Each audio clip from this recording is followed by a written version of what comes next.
dijeron ¿a quién? Una de las labores importantes que hayamos estado diciendo, además del Espíritu Santo que habla a través de la Biblia, de la palabra de Dios al hombre, habíamos dicho que el Espíritu Santo convence, le hace ver al pecador, ¿verdad?, su situación, su estado.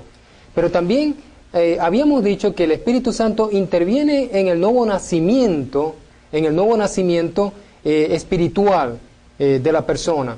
Y habíamos hablado de Juan 3:5, ¿verdad?, que Jesús dijo que es necesario nacer ¿de qué? Del agua y del Espíritu, ¿verdad? Pero también Él lava, santifica y justifica en cierta manera, ¿verdad? En 1 Corintios 6:11 nos habíamos hablado acerca de eso. Y también renueva. En el mismo Juan 3:5 nos habla de eso, de que Él entra en ese proceso, ¿verdad?, de ayuda al cristiano, en ese proceso de crecimiento y ese proceso de maduración que el cristiano puede experimentar cuando el Espíritu Santo, por supuesto, mora en él. Entonces, eso es muy importante, ¿verdad?, saber lo que el Espíritu Santo hace. Pero también, como estamos hablando del punto de la unidad que hay entre el Espíritu Santo y la palabra de Dios, que ambos guardan una unidad, ciertamente tenemos que decir que la palabra de Dios hace exactamente lo mismo también. Ella hace el mismo papel. En Hechos capítulo 2, por ejemplo, para citar un ejemplo, en Hechos capítulo 2, versículo 37, en aquel famoso sermón del apóstol Pedro, si más no recuerdan, a los judíos, ¿verdad? Pedro les dijo a ellos, les predicó, les proclamó el mensaje de la palabra de Dios, donde les proclamó al Jesucristo crucificado, al que ellos habían crucificado, y que el Dios, ¿verdad?, Padre, le había hecho ¿qué? Señor y Cristo. Entonces, inmediatamente con esas palabras, ¿verdad?, y sobre todo las palabras que dice el versículo 37, nos hace ver cómo fue el impacto de esa palabra que Pedro proclamó. Y el impacto de la palabra está en el hecho de que, dice en el versículo 37, al oír esto, ¿quiénes? La audiencia, los que estaban allí presentes, escuchando el sermón de Pedro. Al oír ellos estas palabras, dicen que se compungieron de corazón. Es decir, su corazón se quebrantó. No por las palabras de Pedro, la manera en que Pedro pronunció las palabras o algo así, sino la manera en que las palabras que estaban saliendo de la boca de Pedro acerca de Jesucristo, ¿verdad?, el mensaje de salvación, golpeó ¿qué? Sus corazones y los resquebrajó ciertamente. ¿Y qué produjo en ellos? Una reacción que fue vista ante todos. ¿Y cuál fue la reacción? Dice aquí, la expresión de lo que ellos sintieron. ¿Cuál fue la expresión que ellos sintieron? Dice, y dijeron, ¿a quién? Dijeron a Pedro y a los apóstoles, varones hermanos, ¿qué haremos? ¿Qué actitud es esta? ¿Una actitud de qué? De sumisión, una actitud prácticamente de entrega, una actitud de un corazón que se ha declarado ¿en qué? En bancarrota. Y ciertamente ellos estaban en bancarrota espiritualmente hablando. Es decir, el Espíritu Santo ya había ¿qué? Golpeado. La palabra de Dios había golpeado en sus corazones. Y entonces de esta manera ellos dicen, ¿qué haremos? Y por supuesto, habíamos dicho en el versículo 38, que del mismo pasaje capítulo 2 de Hechos, Pedro les dijo, arrepentíos y bautícese cada uno, ¿verdad? ¿Para qué? Para el perdón de los pecados y recibiréis ¿el qué? El regalo o el don del Espíritu Santo. Entonces, de tal manera que aquí vemos que la palabra de Dios hace eso, ¿verdad? La palabra de Dios hace eso. Y hay un pasaje también muy interesante, ¿verdad? En Santiago capítulo 1, versículo 21, Santiago 1, 21, nos dice lo siguiente, algo muy interesante, ¿verdad? Dice, por lo cual, desechando toda inmundicia y abundancia de malicia, recibid con mansedumbre la palabra que implantada, la cual puede salvar, ¿qué? Vuestras almas. Entonces, ¿es necesario la palabra de Dios? Por supuesto que sí. ¿Es necesario que la palabra de Dios sea implantada a nosotros? Claro que sí. Es necesario que nosotros que queremos ser proclamadores de su palabra, y hablemos de esta palabra a ellos para que esta palabra pueda ser implantada en sus vidas. Yo creo que sí, ¿verdad? Entonces, ¿es importante o no la labor de saber lo que tenemos en nuestras manos? La hermosa unidad del Espíritu Santo con la palabra de Dios, pero también la necesidad de ser portavoces, ¿verdad?, de esta palabra que ha sido inspirada por el Espíritu Santo. Yo creo que sí, ¿verdad? Yo creo que necesitamos conocer y entender muy bien esta relación entre el Espíritu Santo, la palabra de Dios, como los medios que vamos a utilizar para llegar a ¿quién? Para llegar a nuestra audiencia, para llegar a aquellos que todavía no han conocido el Evangelio de Jesucristo, o también para edificar a aquellos que ya están ¿dónde? Dentro de los caminos del Señor. O también para ti que eres maestra. De repente, esta es una labor, ¿verdad?, que también toca el corazón de los pequeñitos. Y cuando entendemos esta hermosa relación de Dios, de la palabra, del Espíritu Santo, podemos llegar también al corazón de los pequeñitos. Y también, ¿por qué no?, de damas, porque también hay damas que enseñan, ¿verdad?, a otras damas, para que ellas también puedan llegar al corazón de otras damas, a través de la enseñanza de la palabra de Dios. Entonces, de manera pues que esta relación es muy importante, de tal forma que podemos ver que el Espíritu Santo hace cosas a través de la palabra, y ciertamente sí lo hace porque lo hemos visto en estas Escrituras. Y también que podemos citar una cantidad de versículos en torno a esta idea, pero me viene a la mente ahorita Efesios capítulo 6, versículo 17, ¿verdad? Efesios 6, 17, una escritura, un pasaje muy interesante, ¿verdad? Efesios 6, 17, y nos dice lo siguiente, en Efesios 6, versículo 17, dice la palabra de Dios: y tomad el yelmo de la salvación y la espada del Espíritu, que es ¿qué? La palabra de Dios. Es decir, compara la palabra de Dios con el Espíritu Santo, diciendo que es la ¿qué? La espada del Espíritu. ¿Y qué hace la espada? Bueno, si vamos a Hebreos, ¿verdad? Vamos a Hebreos capítulo 4, versículo 12. Ciertamente es un interesante pasaje que podemos conectar con este que acabamos de leer de Efesios 6, 17. Entonces, si vamos a Hebreos, ¿verdad?, capítulo 6, versículo 17, perdón, capítulo 4, versículo 12, podemos ver lo siguiente. Dice: porque la palabra de Dios es viva y eficaz y más cortante que toda espada de dos filos, y penetra hasta partir, ¿qué? El alma y el espíritu, las coyunturas y los tuétanos, y discierne los pensamientos y las intenciones ¿de qué? Del corazón. ¿Podemos como proclamadores conocer la intención del corazón de las personas? No, no lo conocemos nosotros. Somos limitados, ¿verdad? No conocemos lo que podemos estar pensando o que otras personas pueden estar pensando. No lo sabemos.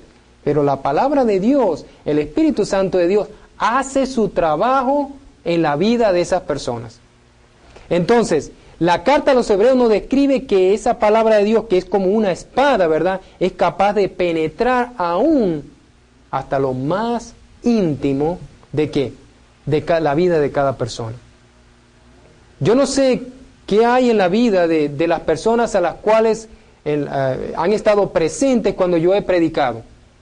Pero no sé si le ha ocurrido o han pensado ustedes alguna vez, ese sermón como que me lo dirigieron a mí, o esa clase me llegó directamente a mí. ¿Cómo sabía el hermano acerca de eso? Pues sencillamente la respuesta está aquí. Yo no lo sé. La palabra de Dios sí sabe. El Espíritu Santo de Dios sí sabe. Él conoce nuestros corazones. Él discierne nuestros pensamientos. Él puede llegar hasta lo más íntimo de nuestro ser. Y esa misma palabra nos dice y nos enseña y nos redarguye de pecado y de todas las cosas que necesitamos hacer y transformar en nuestras vidas. Así que el proclamador, el que quiera ser un proclamador de esta palabra de Dios, debe de saber lo que tiene en sus manos. Y tiene en sus manos un poder que viene ¿de quién? De Dios. Porque también, ¿verdad? En Romanos capítulo 1, versículo 16, ¿verdad? Dice que el Evangelio es ¿qué? Es poder de Dios para salvación a todo aquel que cree. Es decir, es la dinamita de Dios. Y la dinamita es aquello, si yo coloco una dinamita ahí donde están ustedes, ¿verdad? Ahorita, yo sé que la mayoría, cuando encienda eso, la mayoría va a salir que fuera de este lugar.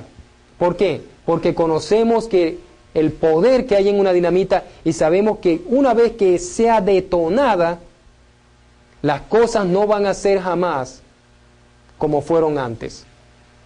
Cuando detonamos la palabra de Dios en la vida de las personas, y la persona penetra y esa palabra es implantada en ellos, como habíamos estudiado, no hay, de ninguna manera, las cosas no van a ser igual que antes. Y gloria a Dios por ello. Yo creo que hemos visto esto y yo creo que estos dos últimos pasajes, sobre todo, nos han presentado que el hombre tiene necesidad de dos cosas. Número uno, tiene necesidad de la palabra viva y eficaz. ¿No lo creen así? Tiene necesidad de la palabra de Dios. Es como esa leche, es como ese alimento que necesita para poder subsistir espiritualmente. Y número dos, el hombre tiene también una necesidad de la presencia y del poder de Dios en su vida. Y la única manera, ¿verdad?, que nosotros podamos ver esa presencia y ese poder de Dios es a través de lo que nos dice el apóstol Pablo en Efesios capítulo 3, versículo 20. Efesios 3:20 nos habla acerca de este poder y esta presencia verdaderamente de Dios en nuestras vidas. Efesios 3:20 dice, y aquel que es poderoso para hacer todas las cosas mucho más abundantemente de lo que pedimos o inclusive de lo que entendemos, según el poder que actúa en ¿quién? En nosotros. ¿De dónde viene ese poder? Ese poder viene de Dios. Y a través de ¿qué? De su Santo Espíritu podemos reconocer ese poder que está juntamente con su palabra. Entonces, el cristiano, el hombre, tiene necesidad de la palabra y tiene necesidad también de este poder. Ahora bien, por último, para entender de manera un poco más adecuada de este poder, ¿verdad? Vamos a ver algo muy interesante. Vamos a ver una relación muy interesante que nos puede ayudar a entender un poco más sobre la unidad que hay entre el Espíritu de Dios, el Espíritu Santo y la palabra. ¿Ok? Y esta relación tiene que ver con los padres y con los hijos. ¿Conocen esa relación? Yo creo que sí. O somos padres o somos hijos, ¿verdad? Bueno, vamos a ver esta hermosa relación con una ilustración que tengo acá, ¿verdad? Sobre padres e hijos. Fíjense, aquí tenemos una familia, ¿verdad? Común y corriente, sus padres y sus hijos al lado, ¿verdad? Y unas hermosas galletitas que muchos quisiéramos comer y estar comiendo en este momento. Pero bueno, tenemos esta relación, ¿verdad? De padres, de familia. Fíjense bien, ¿cómo se relacionan los padres con los hijos? ¿Qué es tan importante en una familia? Es decir, ¿qué tanto muchas veces necesitan los hijos de sus padres? Necesitan ¿qué? Presencia, ¿verdad? La presencia de ellos allí. Pero no solamente necesitan la presencia, necesitan que también que la ayuda de sus padres. Es decir, no solamente como padres estar presente acá, pero es también que es ayudar a los hijos. Todos entendemos esto, ¿verdad? Entonces, los padres representan esa función de ayuda, de presencia, ¿verdad? En su casa. ¿Qué reciben los hijos de su padre? Instrucción, ¿verdad? Entonces los padres están en el deber de enseñar a sus hijos, de instruir a sus hijos, de educarlos, ¿verdad? No pueden estar esperando que lo hagan terceras personas, porque ellos son los que están presentes, ¿dónde? En el hogar, a diario. Entonces, esa responsabilidad ha sido delegada ¿a quién? A ellos. Ahora, pero supónganse ustedes que los padres nomás dan instrucción a los hijos. ¿Qué pasaría? ¿Nomás la instrucción es lo único que pueden necesitar los hijos? Es estarle diciendo, mira, hay que hacer esto, esto y esto. y se va el padre a trabajar. Y la mamá luego dice, hay que hacer esto, esto y esto, y ella se va a hacer sus oficios, o se va a trabajar. ¿Es eso lo único que los hijos requieren? No, los hijos requieren no solamente de instrucción, de información, pero también requieren ¿de qué? De la presencia de los padres, de la ayuda de los padres. O sea, ambas cosas, ¿verdad?, son necesarias. Instruir al hijo, pero estar presente en los momentos en que ellos necesitan. Instruir al hijo, pero darle la ayuda cuando ellos están en conflicto, cuando ellos están en problemas, darles ese respaldo. Ciertamente es así, ¿verdad? A veces con tantos conflictos, ¿verdad? Ellos saben lo que tienen que hacer, pero se equivocan, ¿verdad? Y entonces necesitan del consuelo ¿de quién? De sus padres, que estén allí, que tengan su hombro para tomarlo, ciertamente. Ahora, ¿qué piensan ustedes de Dios? Con la palabra y con el Espíritu Santo. ¿Ustedes creen que nomás Dios está pensando en la idea de tener la instrucción nomás acá y dejar allí nomás la instrucción? Yo creo que Él quería tener una presencia constante, ¿dónde? En nuestras vidas. Una presencia constante. Y esa presencia de Dios la hace a través de ¿quién? De la palabra, la instrucción, y del Espíritu Santo, la presencia. Las dos son importantes. El hijo necesita la instrucción, pero necesita la presencia y la ayuda también ¿de quién? De sus padres. El cristiano necesita ¿de qué? De la instrucción, de la palabra, pero también necesita del Espíritu, de la presencia de Dios en su vida. Es realmente así, ¿verdad? Es realmente así como verdaderamente esto opera.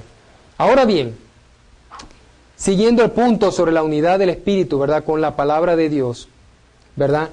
Vamos ahora, después de esto, ¿verdad?, de haber quedado claro esta relación de unidad entre el Espíritu y la palabra de Dios, esta relación de unidad, ahora vamos a ver la distinción del Espíritu con la palabra de Dios.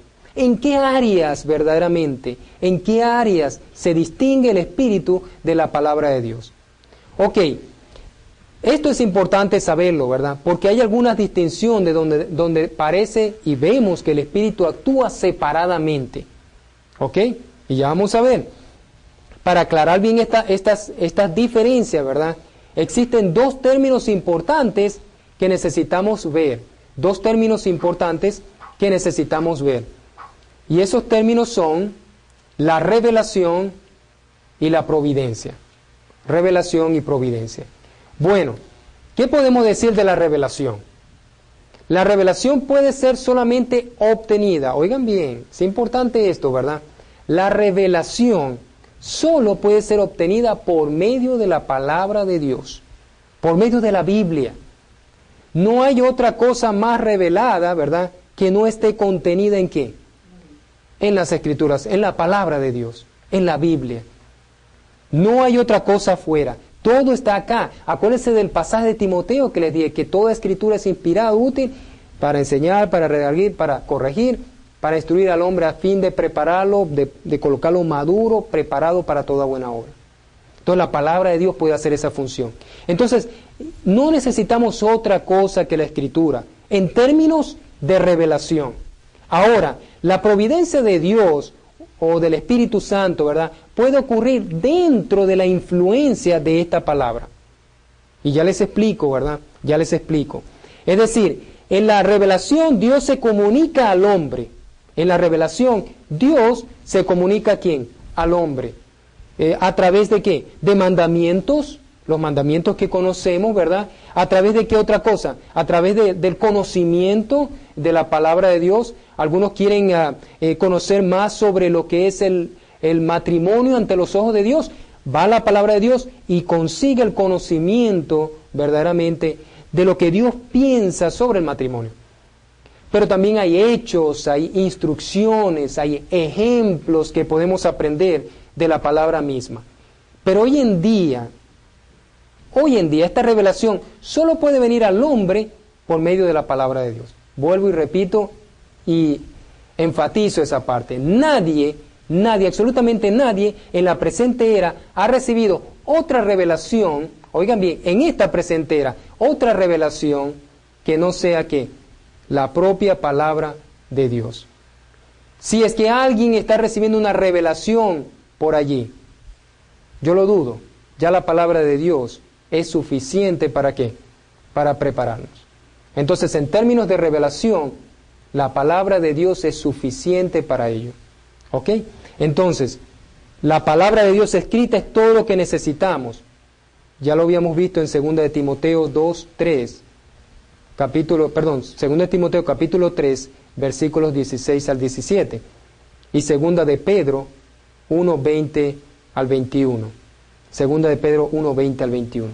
Entonces, pero, ¿cuál es entonces el objetivo de esta revelación escrita? ¿Cuál es el objetivo de esta palabra de Dios escrita? Yo les voy a decir cuál. El producir fe. El producir fe. Y por ende, la vida eterna. Ese es el objetivo de la palabra de Dios. El producir fe y por ende, la vida eterna. ¿No es lo que dice Juan, el Evangelio de Juan? Verdaderamente, sí, podemos leerlo, ¿verdad? El Evangelio de Juan, capítulo 20, ¿verdad?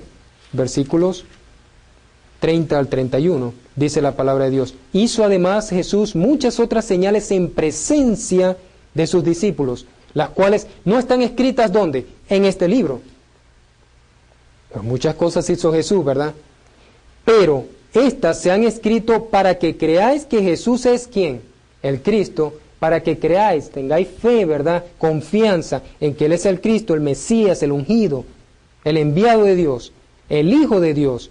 Y para que creyendo, ¿qué vamos a hacer con tener fe, con creer en el Hijo de Dios, con confiar ciegamente en Él hasta la muerte? ¿Qué vamos a obtener? Dice aquí, tengáis vida en su nombre, es decir, vida eterna.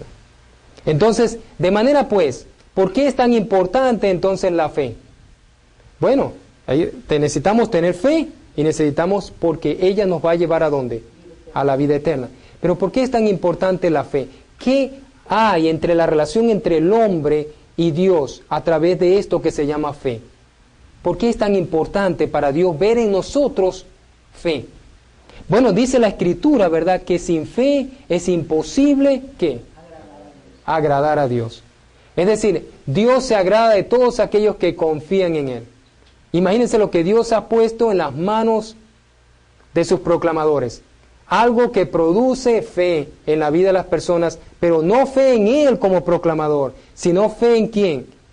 En Jesucristo, el Hijo de Dios, el enviado. Y teniendo fe, esa persona va a producir ¿qué? Va a recibir vida eterna. Qué labor tan hermosa, ¿verdad? ¿Cuántas cosas nosotros no ofrecemos en esta vida? Algunos de ustedes tal vez han sido vendedores, algunos corredores de seguros, algunos tal vez han ofrecido ciertas pólizas de retiro, ¿verdad? Tratando de garantizar un poco que una persona cuando llegue a la vejez pueda tener algo, ¿verdad? Y pueda sobrevivir en medio de la vejez, económicamente hablando. Pero qué hermoso es el corazón de aquellos que proclaman la palabra de Dios, que enseñan la palabra de Dios, porque está produciendo fe en una persona. No para 2 y 3 años, no para un retiro temporal, sino para toda una eternidad. Muchas personas piensan que sí es importante el retiro, pero que más importante es que una persona se pueda sentir segura de dónde pasará la eternidad. Y la única manera es que aquellos que son proclamadores de su palabra puedan ayudarle mediante la enseñanza o la proclamación del Evangelio de Jesucristo. ¿Por qué es tan importante la fe? Yo creo que no solamente agrada a Dios, como lo dice el apóstol Pablo, ¿verdad? Porque el apóstol Pablo dice que por gracia somos ¿qué? Somos salvos. Y esto es por medio de la fe. ¿Cómo una persona puede ser salva si no tiene fe? ¿Cómo puede tener fe si no ha escuchado la palabra de Dios? Necesita pues escuchar la palabra de Dios para poder ser salva. Necesita escuchar este mensaje, ¿verdad?, de salvación para poder llegar a ser salva.